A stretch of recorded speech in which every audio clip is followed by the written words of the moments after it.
Good morning. This is Professor Faison at Virginia State University, and today I am going to offer a tutorial on how to use the Virginia State University database. We are moving into the research phase in English 111. And if you're in my 102 class, you are still writing papers that require the use of sources. If you are in my English 110 class,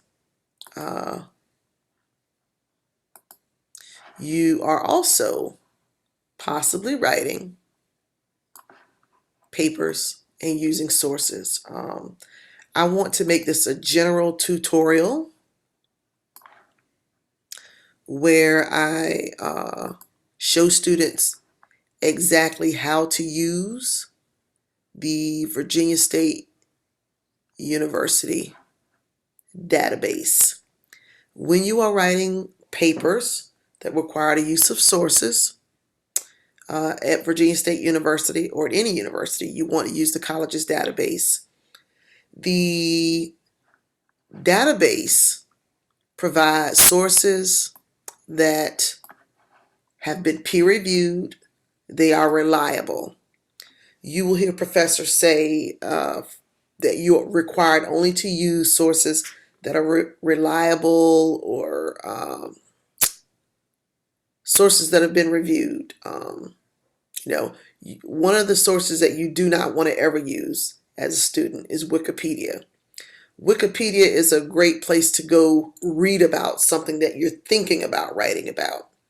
It's a great place to go do some preliminary research on a topic that you think you want to research. The one reason we don't really want to use Wikipedia as a source is because it is unreliable as a source.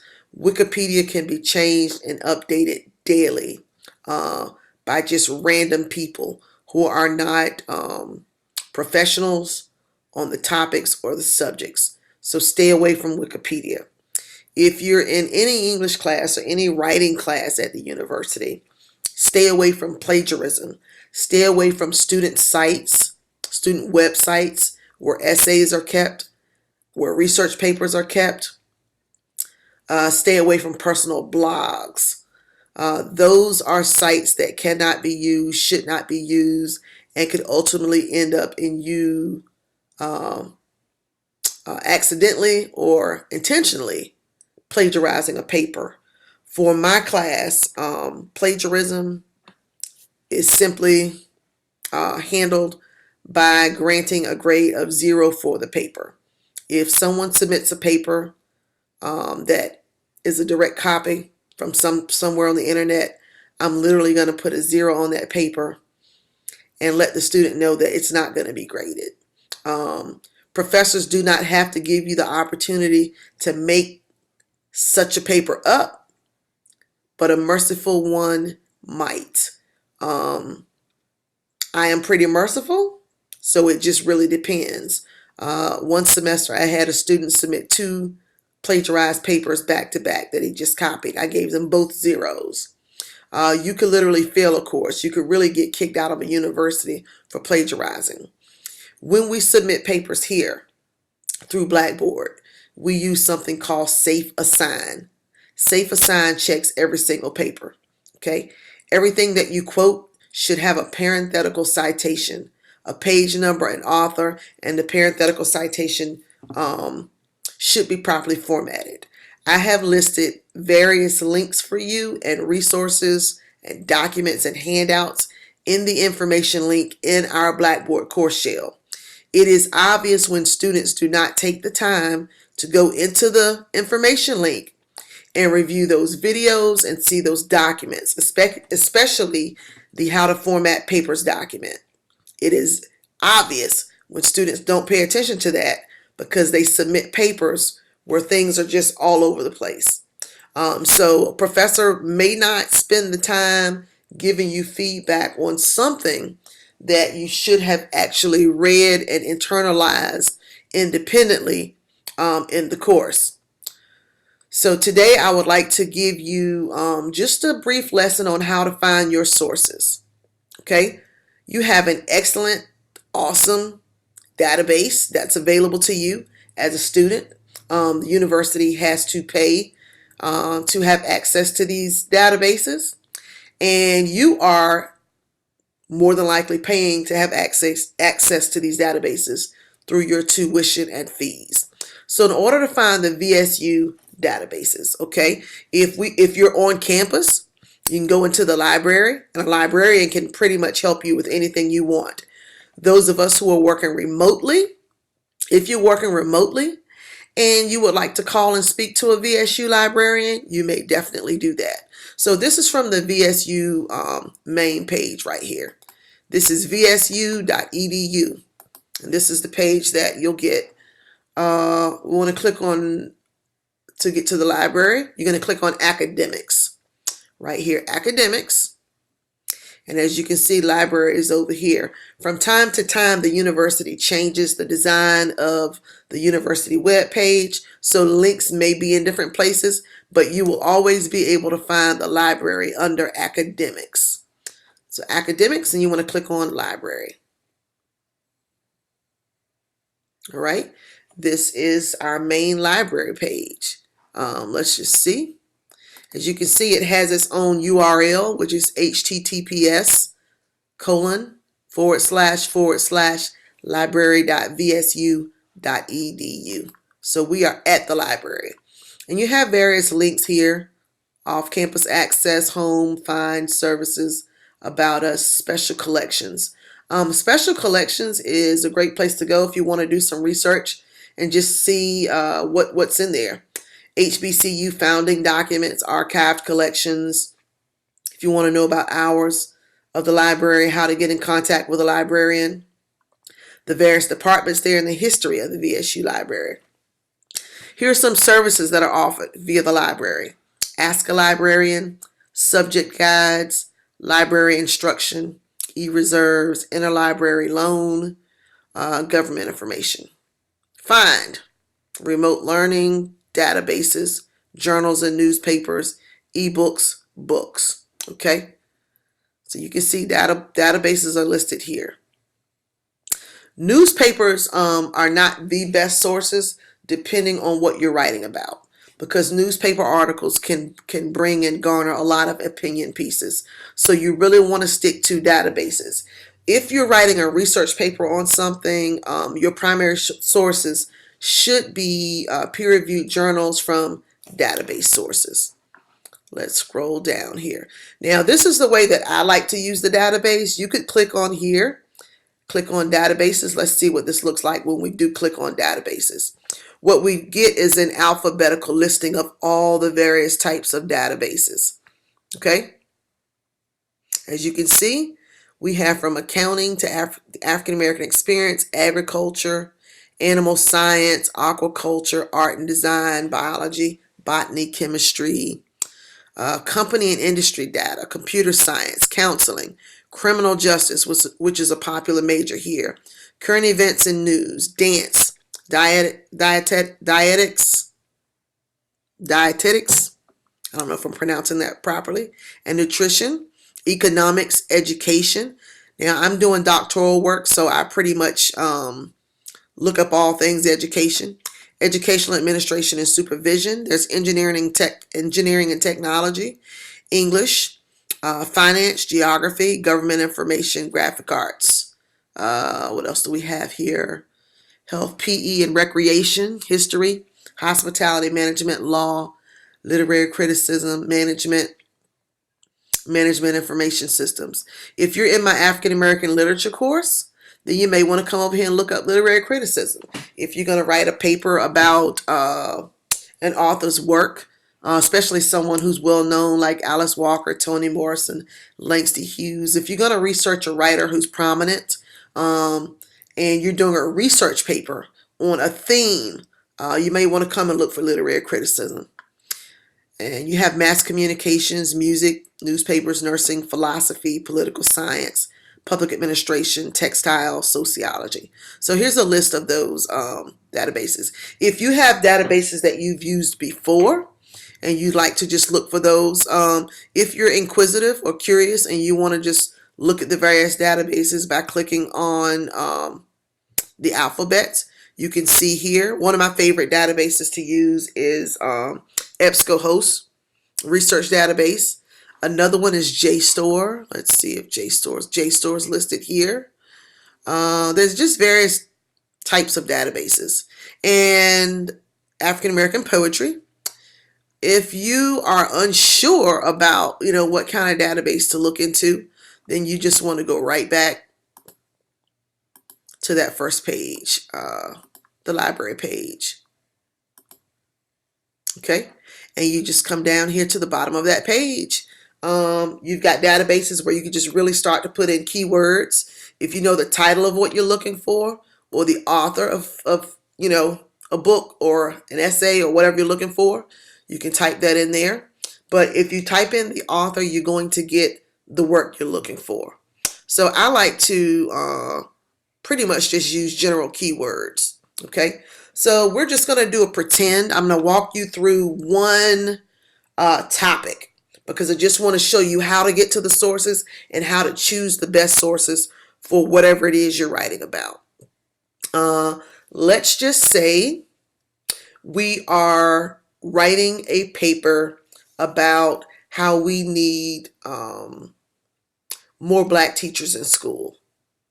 Okay, more black teachers in schools, and various reasons. And we're talking about maybe K through 12. So let's just gonna put in here black teachers, black male teachers. I'm gonna put in culturally relevant teaching. Let's just start there. So I chose 3 different phrases that I want to search for keywords. Once you put your keywords in there, you want to click search, and you want to be kind of specific in your searching. You don't want to just put teachers or cultural relevance or education. Those are too broad. You want to narrow down your topics as specific as possible so that the database can give you sources that are going to help you write your paper. So let's click search.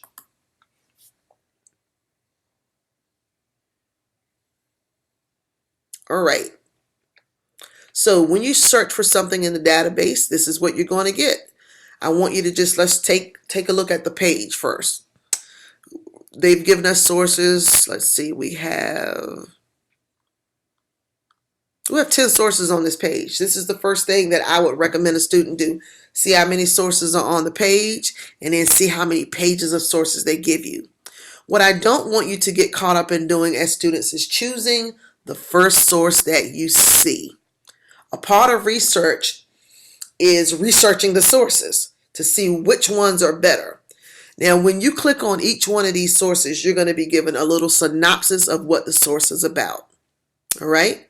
This first one, we need more than just male bodies in classrooms.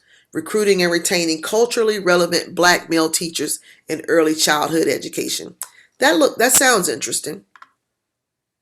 But remember, what we're looking for specifically is the need for just more black teachers. Okay, let's go down here. A black male teacher's culturally responsive practices. All right, go down a little further. Band-aids don't fix bullet holes. A response to We Were There Too, learning from black male teachers in Mississippi about successful teaching of black students. 4, making it relevant. How a black male teacher sustained professional relationships through culturally responsive discourse. 5, centering the voice of black. So all of these articles that were shown tend to be about the black male. Let's go on. Black male teachers, black male teachers, black male teachers. So since I don't want specifically just black male teachers, I think I'm going to go up here back to my search bar, take black male teachers out. Now I just have black teachers and culturally relevant teaching. Let's do another search from the top.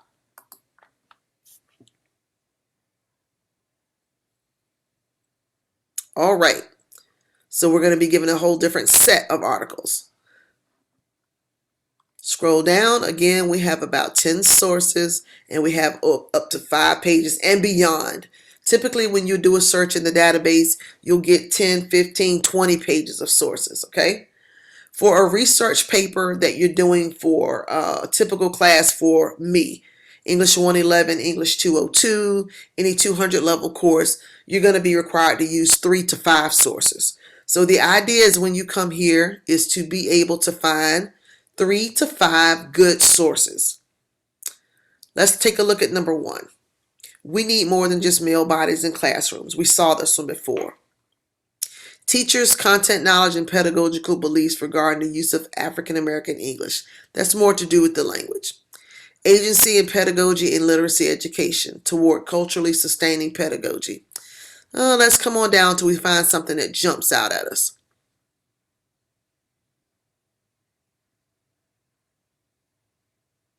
Do no harm. Strategies for culturally relevant caring in middle-level classrooms from the community experiences and life histories of Black middle-level teachers. Now, this one is probably going to be really interesting, okay? Now, let's take a look at these sources. See, you have HTML full text, PDF full text. Here, find it at VSU. This means it's probably not available in a digital format. You may have to go find that at the library. PDF full text. You want to choose all sources that have PDF full text. If there's no text, it's probably no document. It's probably going to be housed in a database that you're not going to really have access to. So click on any choose sources that have a PDF full text. And since I like this one here, do no harm, strategies for culturally relevant caring in middle level classrooms from the community experiences and life stories of Black middle level teachers. Always take a look at when something was written. This was written in 2018. If you're doing a research paper, you want to try to grab things that have been written in the last 3 to 5 years.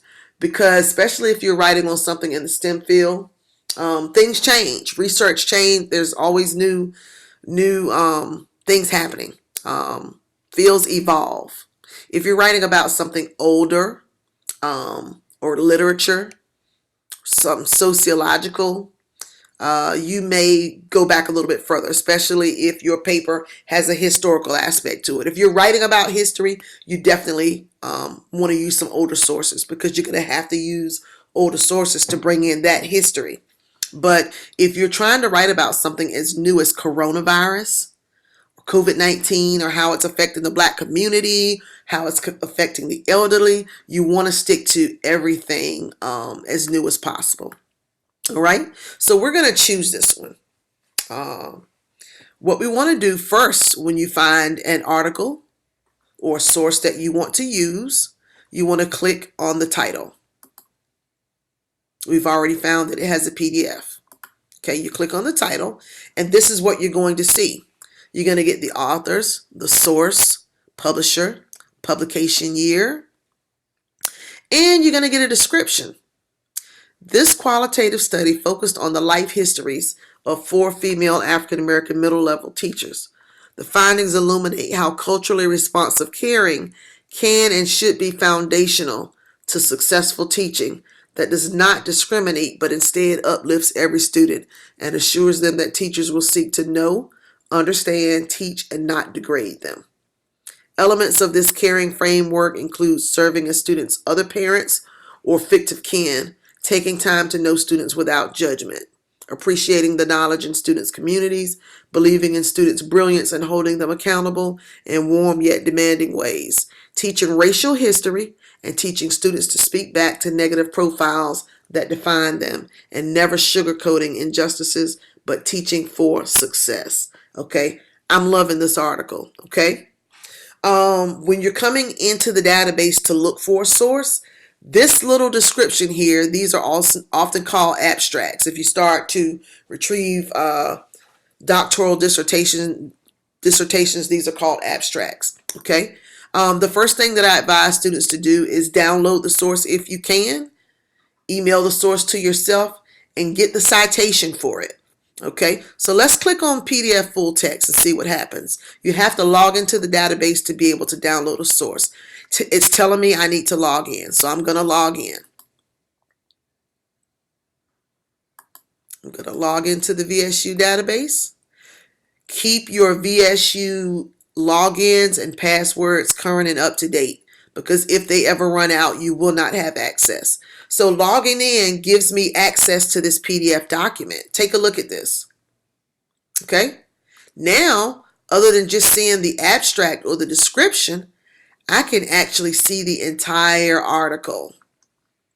I can just see this entire article. Okay. Now, what I'm getting ready to do next, I can do from this page. I can do it from the previous page. I like this article. Sometimes these records are not downloadable. We can try to download this one. I'm not sure what's going to happen. Let's see. I'm going to try to export this as a PDF. Because I have access to it, it may let me save it. But what I always like to do is email it to myself. Click on this little email tab, and you put your email address here. I'm going to use my personal. Okay. And then I'm going to put Article 1 on culturally relevant teaching. Okay. If I want to put any comments in here, I can. Sometimes you can copy the description and put it in there.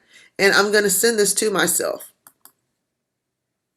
There, email confirmation. Your email has been sent to me.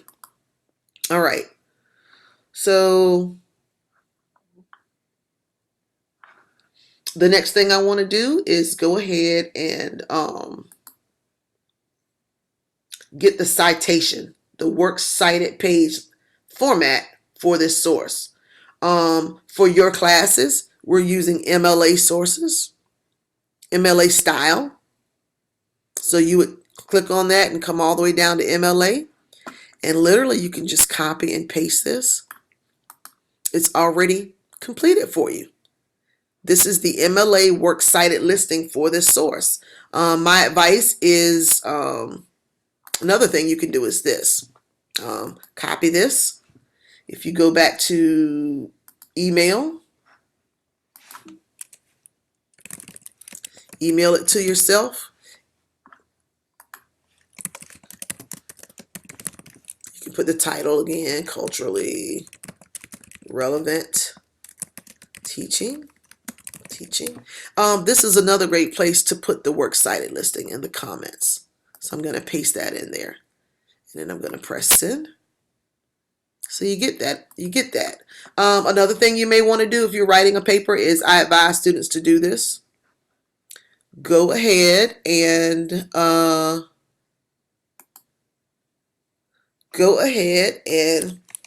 create your works cited page. Works cited, center, space down. Okay, and we just took that listing and we're going to paste it right here. Now, see what happens when you copy and paste from a database or from anywhere into Word. First thing, for MLA style, everything that we do must be in Times New Roman format, size 12. So it's best to go ahead and make this page, put it in the format that is required. That's something you don't have to go back and do later. Times New Roman, size 12. Okay. Now, see this kind of gray film that's in behind? That means you copied and you pasted it. So what we want to do is get rid of that gray film. You want to click on select all, go up here to edit, and we're going to select clear formatting. That gets rid of that gray haze back there. And we want to go back to Times New Roman, because when we clear formatting, it also changes the font, excuse me. So you may want to clear that gray haze or that outline or that highlighting before you correct your font. The next thing is all of your works cited pages and your paper should be double spaced. So we're going to go ahead and format this to 2.0. And let's just check our before and after spacing by clicking on line spacing options. Before and after should be set to 0 always. Don't add space between paragraphs of the same style. Okay? And to perfect our works cited listing, we're going to indent every line after the first line. This is what your works cited listing would look like if you were to use this source. And just go ahead and save that as your works cited page. Okay. So we have that. I'm going to move this down. Don't want to save that document. I have a lot of Word documents. All right. So that's it for this database source. Let's go back and let's take a look at some of the other sources that are listed here. This is the one that we chose. Navigating the Journey to Culturally Responsive Teaching. Lessons from the Success and Struggles of One First-Year Black Female Teacher of Black Students in an Urban School. Okay. Here's another one. We Have a Black Professor, Rejecting African Americans as Disseminators of Knowledge. This here is an ebook. And as you can see, it's not available because it's not showing a PDF. But it says culturally relevant teaching, preparing teachers to include all learners. If this source could be available, I would definitely be interested in pulling it up. A mathematics classroom of caring among a Black male teacher and a Black female students. Okay. Visualizing culturally relevant science pedagogy through photo narratives. Rites of Passage programs, a culturally relevant youth development program for Black youth. Let's go on and see what else we can find. Sometimes I like to just peruse the pages to see what's here.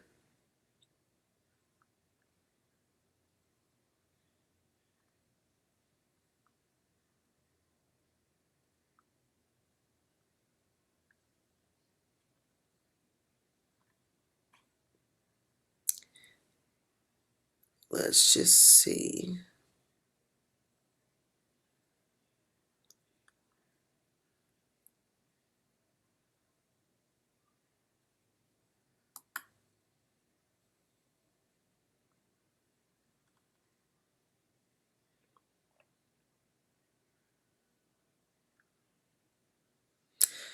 Here's an interesting one. Culturally Sustaining and Revitalizing Pedagogies. Language, Culture, and Power.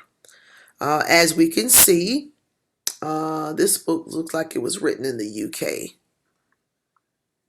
It's in PDF format. Let's see. It's also important to see which countries things have been published in.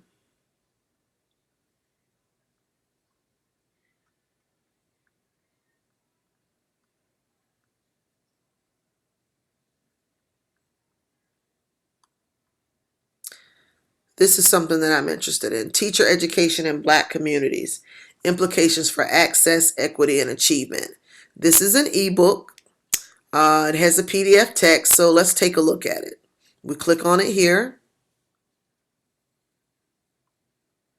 And again, we get the description. The field of education has been and will continue to be essential to survival and sustainability of the Black community. Unfortunately, over the past 5 decades, 2 major trends have become clearly evident in the Black community. A, the decline of the academic achievement levels of Black students. B, the disappearance of Black teachers, particularly Black males. And where is her C point? I guess those are only 2 points. So right away, this is sounding like a source that's going to be perfect for me. All right. Let's just go over here and I'm going to copy the description. I'm going to copy the description. And actually, I'm going to copy the citation. Oops. So let's go down.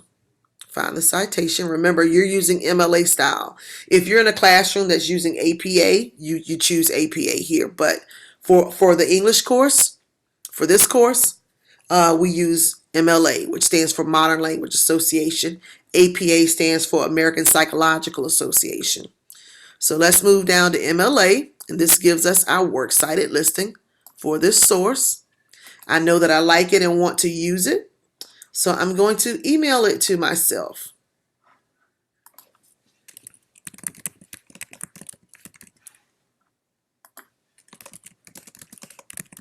Oops.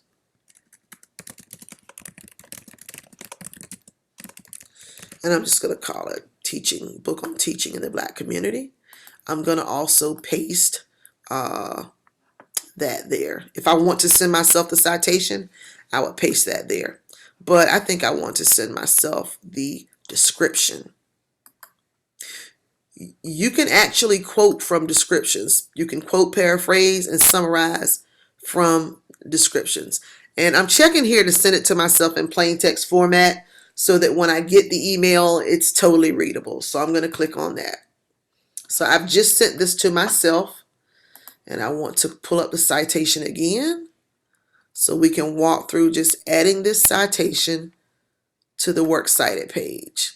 Copy, click on Word, and we're going to get our works cited document back up. So let's come down here and paste this other source. Okay, see how you can see that little highlighting back there? We're going to go ahead and clear this out. Select all, clear formatting.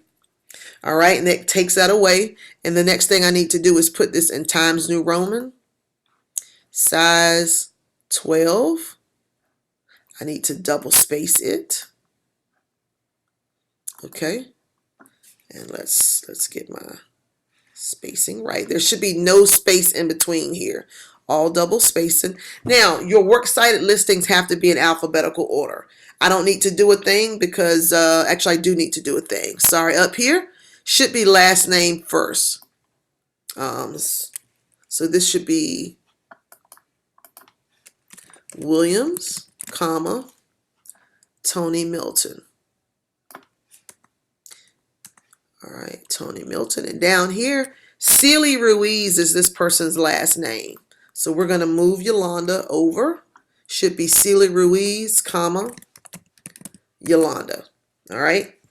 And the next thing we need to do here is indent. This is called using hanging indentation. So if you get your papers back and I tell you you did not use hanging indentation, it means that your works cited listing did not use hanging indentation. This has to happen. If you're trying, this is so much better than trying to put a works cited listing together on your own by using, say, citationmachine.net or easybib.com. If you use the Virginia State University database, it basically does it for you. Okay, and as you can see, you have to fix minimal things when you do this. Works cited, capital W, capital C, semicolon. Your listings must be in alphabetical order. Okay, this one here is a journal article, so you have the author's name, last name, comma, first. The title of the article is set off in quotation marks because it's the title of an article. If this were the title of a book, we would italicize this. This tells you where the article was published, when, what pages the article is on, and what database it came from. EBSCOhost, and it gives you the DOI number, which is sort of the call number. For this book source by Yolanda Sealy Ruiz, notice how after the names, there's a period. Okay, all of these things are very important, and you must get these right, which is why it's best to just come and use the database citation. After this is a book title, so what we need to do here is take this book title, italicize it. Okay, if you forget to do something like this, you lose points, especially the higher you go up the chain in studying and being a scholar in college. Information age publishing, so we get the publisher, the year it was published, EBSCOhost, and the link.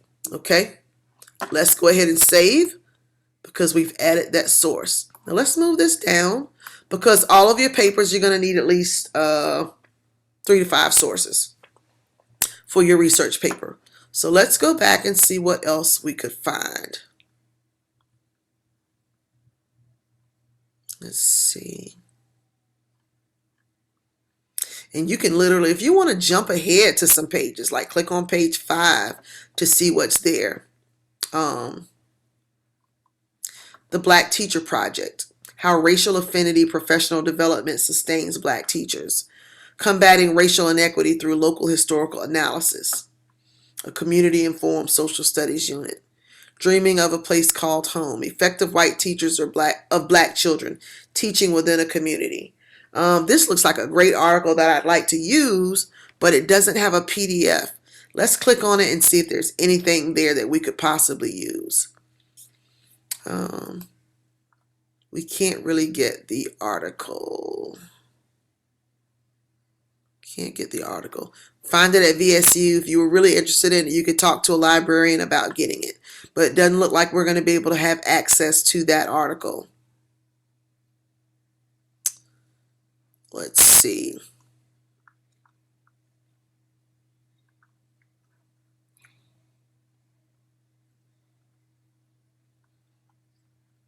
I like this one, but again, there's no PDF.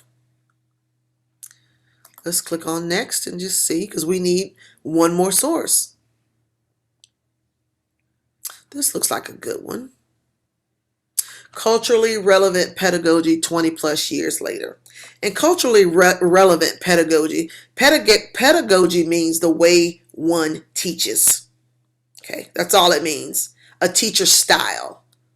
Are they hands-on? Are they caring? Are they structured? Culturally relevant means how relevant that instructor or professor or teacher is to the various cultural representations of students in the classroom. You know, if I'm a white teacher and I'm teaching black students, am I being culturally sensitive? If I'm a black teacher and I'm teaching Hispanic students, am I culturally relevant? Is my pedagogy and my teaching style inclusive or engaging, or containing an ethic of care? And on the flip side of that, this is something that I've practiced for years as an African American teacher teaching in predominantly white spaces. Am I culturally relevant? So, I mean, these are things that they can go lots of different ways. But I like this source, so let's click on it. This would be our third source. Let's go down. We can see it has a PDF. This article focuses on how an arts approach to teaching and learning can empower students to become socially conscious in the U.S. Okay. Topics discussed include role of theory of culturally relevant pedagogy in shaping schools and education programs, use of arts integration models that empower students to become socially conscious. Okay. Not sure whether I'd be interested in it, but I want to go through this just for the sake of going through the motions. Okay. Remember, you can go back to click on the full PDF text and you'll get the actual entire article here. Okay, the entire thing. Let's pull up the works cited listing for it. Actually, let's go ahead and email it to ourselves. We wanted to. We'd go here. We'll call this Article 3. And we click on send it to ourselves, and it's gone. Okay, but I want to come back to the citation. Let's go down to MLA. As you can see, there's all these different types of citation styles. As you go higher up, you'll probably be using APA in some courses. Depending on what your major is, if you go to graduate school, you may get a chance to use some of these others, like Chicago Turabian is used in a lot of universities and disciplines. But for the most part, liberal arts uses MLA. Some liberal arts have started to use APA, but we use MLA for this course. So let's go ahead and take this. Go back to our Microsoft Word document where we created our works cited page. And let's add our third source down here. Again, we have the gray haze in the background. We're going to go to Edit, Clear Formatting. We're going to fix the font. Times New Roman size 12 is required for MLA. All right. Now, remember, these have to be in alphabetical order. This person's name is Shirley Marie MacArthur. It's already, and it has a second author, and Donna M. Davis. So we need to put this in alphabetical order. So let's cut this. M is going to go before W, and so is S. So we have to reorder these. Paste. All right, let me go ahead and grab this one. S comes before W, so this one's going to go here. And remember, there is no extra space in between these. All right, let's go ahead and double space this one. All right, next thing we need to do is fix our hanging indentation. To indent here, you can click on the enter key. I just clicked on the enter key and nothing happened. Click on it again. Nothing happened, so I'm going to press the tab key. The tab key takes me to my indentation. Once you hit the tab key, you can come down here, click enter, and it's going to do all of them. Come here, press enter. Come here and press enter. So the first time, if enter doesn't work on the second line, use the tab key, and then you just. So let's take a look at this works cited listing. Shirley Marie MacArthur and Donna M. Davis, period. The title of this article is Culturally Relevant Pedagogy 20 plus years later. It's an article, so we use quotation marks. There's a period. All in punctuation, when you're using quotation marks, go inside that last quotation mark. Okay? Whether you're quoting in your paper, whether there's a period or a comma or an exclamation point or a semicolon, it goes inside here. Your period never appears on this other side.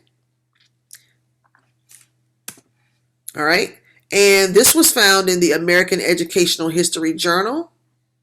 This is the title of a journal, so it needs to be italicized. Volume 44, number 1, looks like 1/2, January, and it's got all of your other information. Let's go down here. This is a book, so it's italicized.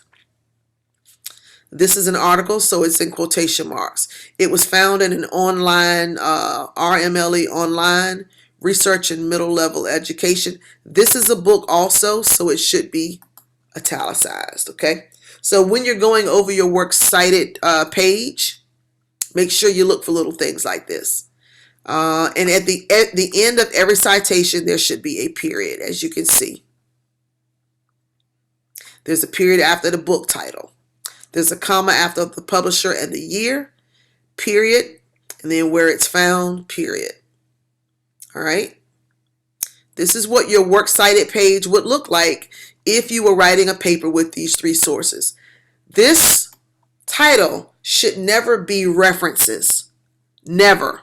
When students turn in a paper with references on it, it tells me 2 things. One, they possibly have copied this from some other place. References are used in APA style, not MLA style. That's another thing you want to really watch out for when you're copying things from the internet. And this is why you should not use other student papers to write your paper, because they may have been writing in a different style. The one last thing I want to show you before we go is if you were to quote this source right here, I want to just show you what your in-text citation would look like. We're going to space down. Your in-text citation or parenthetical documentation is what would appear in parentheses when you quote, paraphrase, or summarize this source. Okay? Because we have 2 authors, it's going to be MacArthur and Davis, and the page number. Let's just say we were going to use page 103. So if you're quoting, this is what your in-text citation would look like. MacArthur and Davis, 103. Okay? If you begin a quote and say, according to MacArthur and Davis, and then you put the quote, then at the end of that quote, you're only going to put the page number because you've already introduced their names in the beginning of the quote. Okay? So this is what that would look like. It's sometimes great to go ahead and write these out before you actually start quoting in your paper. Okay, let's go down and take a look at the others. If you were going to quote this writer in the paper, you'd have the last name, Sealy Ruiz. And let's just say we were going to use a quote. This right here looks like it's a whole one-page article. There are no page numbers. It's an online database, no page numbers. So when quoting or paraphrasing from this article, you just put Sealy Ruiz. Sealy Ruiz. There is no page number, so you can't put a page number. All right? And let's take a look at this last source.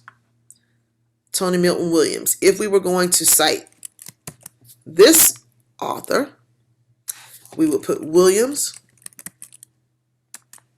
And let's just say we were going to cite page 5. It would be Williams 5. Now notice how this is not in Times New Roman. If you were to cite this author, it would be Williams 5. Now notice there is no comma anywhere in this in-text citation or this parenthetical documentation. Commas are used in APA. And if we were doing, this up here is MLA. This is an MLA style. If we were doing APA style, we would cite the author's last name. We would include a comma, and the year would go here as well as the page number. Let's just say we're going to cite page 5 again. And in MLA, you use P. Okay, so this is the difference between the two types of styles. Okay, this is the one that we use for our papers in this class. Another way that I can tell when students have copied something from the internet or from a paper is they will bring in this style right here, APA style.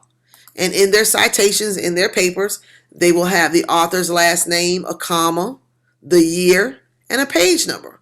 So I automatically know a student has copied this from somewhere, okay? If you're going to be using source material, make sure you're using MLA style, okay? You will lose points for not using MLA style. Or not, I mean, it's important that you have it cited, but you must know how to cite in the format that is required, okay?